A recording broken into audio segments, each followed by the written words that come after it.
U.S. Special Counsel subpoenas Bannon in Russia probe.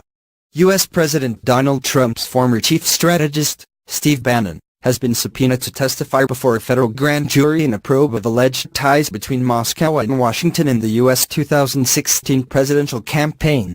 The subpoena was issued by U.S. Justice Department Special Counsel Robert Mueller on Tuesday, after Bannon refused to answer questions from the House Intelligence Committee about his time on the presidential transition and his work in the White House.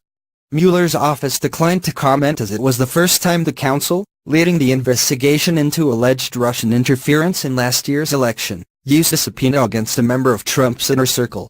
Asked if the White House had told Bannon not to answer certain questions, spokeswoman Sarah Huckabee Sanders said, "As with all congressional activities touching upon the White House, Congress must consult with the White House prior to obtaining confidential material. We've been cooperating fully with these ongoing investigations and encourage the committees to work with us to find an appropriate accommodation in order to ensure Congress obtains information necessary to its legitimate interests," she added. U.S. intelligence agencies have concluded that Russia tried to help Trump win the election by hacking and releasing emails damaging to his Democratic opponent, Hillary Clinton. Mueller is looking into whether there were any links between the Trump campaign and Russian operatives. President Trump and Russia have denied the allegations.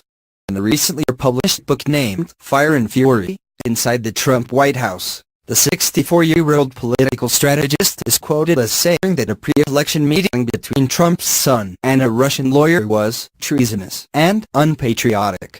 After Bannon's comments in the book were disclosed, Trump began calling him Sloppy Steve and issued a statement saying he had lost his mind. Bannon, who had helped shape Trump's America First campaign message,